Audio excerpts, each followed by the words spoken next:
നമസ്കാരം. കുറച്ചു ദിവസം മുമ്പ് നമ്മുടെ കേരളത്തെ മുഴുവൻ ഞടുക്കിയ ഒരു വാർത്തയായിരുന്നു വെഞ്ഞാറമ്മൂട് കൊലക്കേസ്.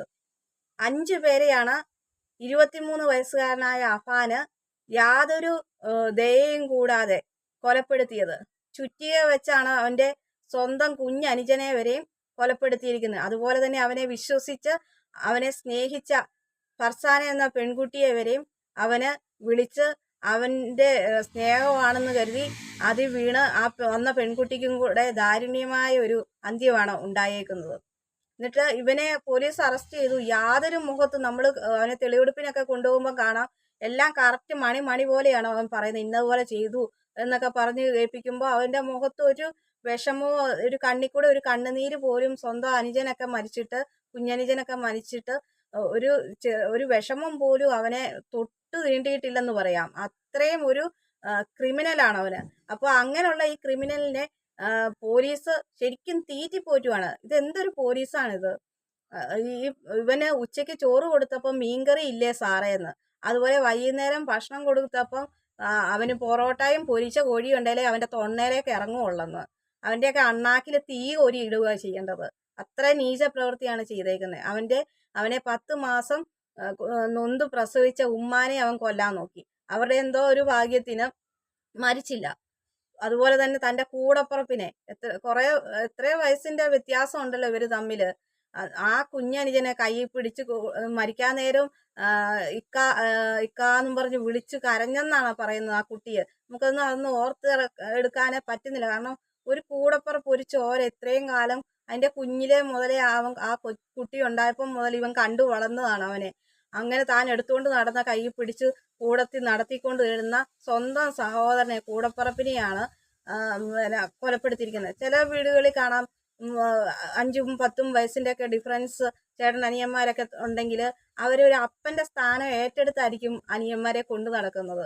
ആ കുട്ടി അത്രയും ഇതിലായിരിക്കും നമ്മൾ കൊണ്ടുപോകുന്നത്. പക്ഷെ ഇത് നേരെ തിരിച്ചായിപ്പോയി. ഭയങ്കര ഒരു ദയയില്ലാത്ത രീതിയിലുള്ള കൊലപാതകമാണ് നടത്തിയിരിക്കുന്നത്. പിന്നെ ഇങ്ങനെ ഇത്രയും കാണിച്ചിരിക്കുന്ന ഈ ക്രിമിനലിനെ എന്തിനാണ് ഇങ്ങനെ ഈ 3-4 നേരം സുഭിക്ഷമായ ഭക്ഷണം കൊടുത്ത് അവന് വീണ്ടും ആരോഗ്യം കൊടുക്കുന്നത്?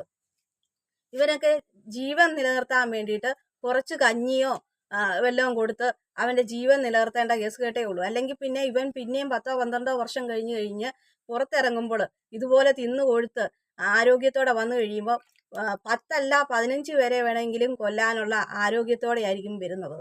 വീണ്ടും അവൻ അവിടെ സുഖമായതുകൊണ്ട് സുഭിക്ഷമായ ഭക്ഷണം കഴിച്ചു കഴിയുമ്പോൾ ആരോഗ്യം വീണ്ടെടുക്കുകയാണ് ചെയ്യുന്നത്. അല്ലെങ്കിൽ 23 വയസ്സുള്ള അവന് അവന്റെ ശരീരത്തിന് അതിൻ്റെതായ വളർച്ചയല്ല, അത് കൂടിയ വളർച്ചയാണ്. കണ്ടാലൊരു 35 വയസ്സിന് മേളിൽ പ്രായം തോന്നിക്കുന്ന വളർച്ചയുണ്ട്. അപ്പൊ അത്രയും തീറ്റ എല്ലാം കൂടെ കഴിച്ച് തിന്നു കൊഴുത്തു കഴിഞ്ഞപ്പോഴാണ് ഇവന്റെ എല്ലിന്റെ ഇടയിൽ കയറിയപ്പോൾ ഇവന് ഇത് കൂട്ട് സൂക്കേടുണ്ടായത്. അപ്പോൾ അവന് അത്രയും ആരോഗ്യത്തോടെ ഇനി വീണ്ടും ആരോഗ്യം വീണ്ടെടുത്ത് കൊടുത്തു കഴിഞ്ഞാൽ ഇപ്പോഴും അവന് ആരോഗ്യം ഉണ്ടല്ലോ. 12 വർഷം കഴിഞ്ഞ് കഴിയുമ്പോൾ 23 വയസ്സാകുമ്പോൾ അത് 35 വയസ്സ് കഴിയേ ഉള്ളൂ. അപ്പം വീണ്ടും വന്ന് ഇതുപോലുള്ള ക്രിമിനൽ കാര്യങ്ങളൊക്കെ ചെയ്യാൻ വേണ്ടിയിട്ടുള്ള ആരോഗ്യം ഉണ്ടാക്കി കൊടുക്കുകയാണ് നമ്മുടെ നിയമപാലകർ ചെയ്യുന്നത്. അതിന്റെ ആവശ്യമില്ല. കഴിഞ്ഞ ദിവസം ഒരു കുഞ്ഞ് പറയുന്നുണ്ട് അംഗൻവാടിയിൽ ബിരിയാണിയും പൊരിച്ച കോഴിയും വേണമെന്ന്. ആ കുഞ്ഞുങ്ങൾക്ക് നമ്മുടെ ഗവൺമെന്റ് ആഴ്ചയിൽ ഒരു ദിവസമെങ്കിലും ഇപ്പം പാലും മുട്ടയും കൊടുക്കുന്നതോടൊപ്പം തന്നെ അംഗൻവാടിയിൽ ആഴ്ചയിൽ ഒരു ദിവസം ഈ കുഞ്ഞിന്റെ ആവശ്യം പോലെ അതുമെല്ലാം കൊടുക്കുവാണെങ്കിൽ വരുന്ന തലമുറ ആരോഗ്യമുള്ളതായിട്ടുള്ള കുഞ്ഞുങ്ങളെ വാർത്തെടുക്കാൻ പറ്റും. അതിന് പകരം ഈ ക്രിമിനലുകളെ 3-4 നേരം ഈ ബിരിയാണിയും പൊറോട്ടയും മട്ടനും ചിക്കനും എല്ലാം കൊടുത്ത് തീറ്റിപ്പോറ്റി വളർത്തിയിരുന്നത് എന്തിനാണ്? ഇത് കൂട്ട് നീച പ്രവർത്തികൾ ഇനിയും ചെയ്ത് സമൂഹത്തിനും കുടുംബത്തിനും രാജ്യത്തിനും തന്നെ ദ്രോഹം ചെയ്യുന്ന ഓരോ ആളുകളെ ആക്കി വാർത്തെടുക്കാൻ വേണ്ടിയിട്ടാണ് നമ്മുടെ ഗവൺമെന്റ് നോക്കുന്നത്. നമ്മുടെയൊക്കെ ജനങ്ങളുടെ കയ്യിൽ നിന്ന് നികുതി പോലുള്ള കാര്യങ്ങളൊക്കെ പിരിച്ചെടുത്ത് ഇത് കൂട്ടുള്ള ക്രിമിനലുകളെ, ജയിലിൽ കിടക്കുന്ന കൊലപാതകികളെയും ഒക്കെയാണ് ഇവർ തീറ്റുന്നത്. അല്ലാതെ സാധാരണ എത്രയോ മനുഷ്യര് ഭക്ഷണം ഇല്ലാതെ കഴിയുന്ന ആളുകളുണ്ട്. അവർക്കൊരു നേരത്തെ ആഹാരം കൊടുക്കുകയാണെങ്കിൽ അതൊരു പുണ്യമായിട്ട് കരുതാം.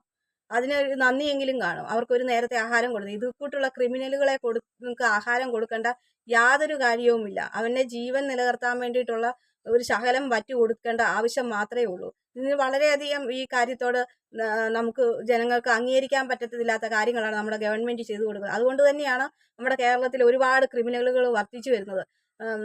ഗൾഫ് രാജ്യങ്ങളിലൊക്കെയുള്ള നിയമങ്ങൾ ഇവിടെ നടപ്പിലാക്കുമായിരുന്നെങ്കിൽ അവിടെയൊക്കെ അതുകൊണ്ട് ക്രിമിനൽസിൻ്റെ എണ്ണം കുറഞ്ഞു വരികയാണ്. പൊതുനിരത്തിൽ വെച്ചാണ് ഓരോ കാര്യങ്ങൾ നിയമം നടപ്പിലാക്കുന്നത്. അപ്പോൾ മറ്റുള്ളവർക്ക് പേടിയാകും, പിന്നീട് അത് ആവർത്തിക്കാതിരിക്കും. പക്ഷേ ഇവിടെ ഓരോ കുറ്റകൃത്യങ്ങൾ, കഴിഞ്ഞ ദിവസം 15 വയസ്സുകാരനായ ഷഹബാസിനെ കൊലപ്പെടുത്തിയ ആളുകളെയാണ് വലിയ രീതിയിൽ അകമ്പടിയോടുകൂടി, പോലീസ് അകമ്പടിയോടുകൂടി പരീക്ഷ എഴുതിപ്പിക്കുന്നത്. ഇവനൊക്കെ പരീക്ഷ എഴുതിയിട്ട് എന്താണ് കാര്യം? ഈ ചെറിയ 15 വയസ്സുള്ള പ്രായത്തിൽ ചെയ്യാൻ നമ്മളൊന്നും പേടിക്കുന്ന രീതിയിൽ ഉള്ള വാക്കുകൾ പറയുകയും അതുപോലെ തന്നെ ഒരാളെ കൊലപ്പെടുത്തുകയൊക്കെ ചെയ്യുന്നത് ഒരു ചെറിയ കുട്ടിക്കളി പോലെ കാണിക്കുന്ന ചെറുപ്പക്കാരാണ് ഇപ്പോൾ ഉള്ളത്.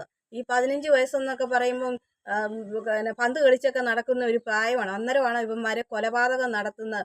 ഓരോ ആയുധങ്ങൾ ഉപയോഗിച്ച് സിനിമയൊക്കെ കണ്ട് ആ ഓരോ ടൂളൊക്കെ ഉപയോഗിച്ച് കൊലപ്പെടുത്തുന്നു.